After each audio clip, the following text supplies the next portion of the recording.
So, you're in the Midlands for the Baird Lecture. Tell me about that, what you're going to be saying. It's an address from the Royal Television Society Midlands. I was selected to be a Baird Medal recipient last year, and for me, part of it is about bigging up the Midlands, and it's something that I haven't addressed very much in my life, but it's certainly coming back to me as I've got older. You know, both of my parents have passed away now, so I'm really been thinking a lot about home. My book that I've just written is very much about a rural Midlands village, and one of my goals and ambitions is to bring stories out of the Midlands and to come back to the Midlands and shoot and create work here, because I think we are starved of stories about the Midlands, and it was the cradle which brought me into the arts. Indeed, because you're from Leicestershire, you trained in Coventry, yes. You appeared The Hobbit in the Alex in Birmingham. Yeah.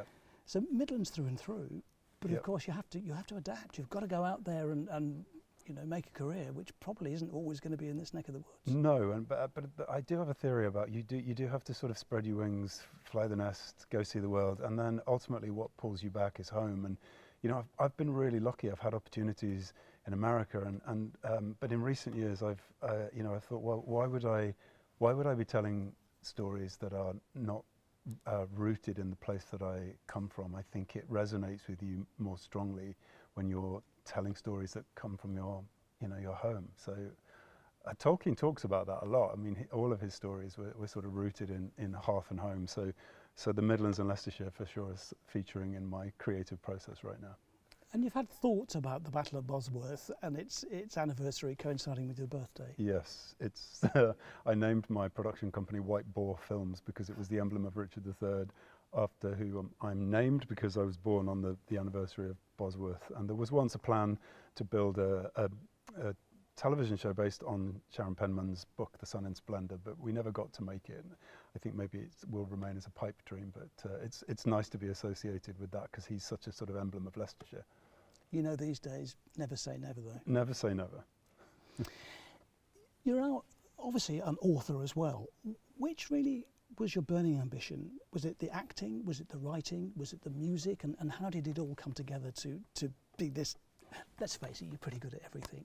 Well, thanks. It's hard to say, actually. I think ultimately I'm just a really passionate storyteller or story lover, maybe. I think I just get lost in story, and I remember as a kid being absolutely consumed, weirdly, with The Hobbit. I was read The Hobbit in my primary school and being like so drawn into it. I wanted to exist in Tolkien's world, and I think that was the doorway that led me into acting. But it did come through music, through song and dance, into classical theatre, and now sort of back into adaptations of other people's books and writing my own and developing those into television shows. So it's sort of every facet of storytelling that I can get my hands on.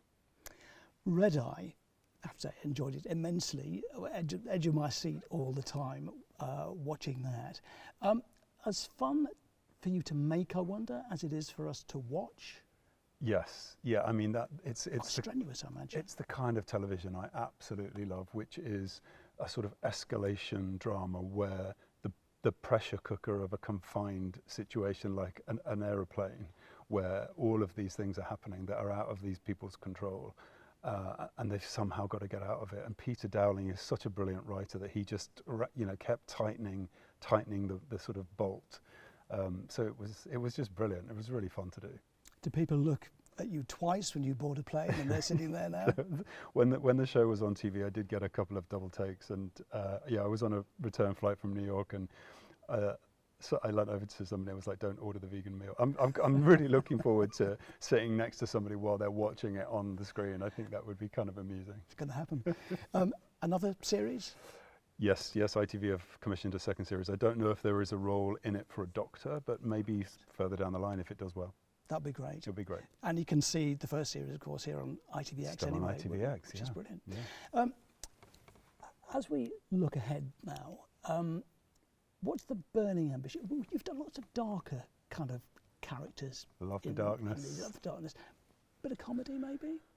Yeah, my last kind of foray into comedy was on stage, and then of course there was The Vicar of Dibley. It's not quite my bag.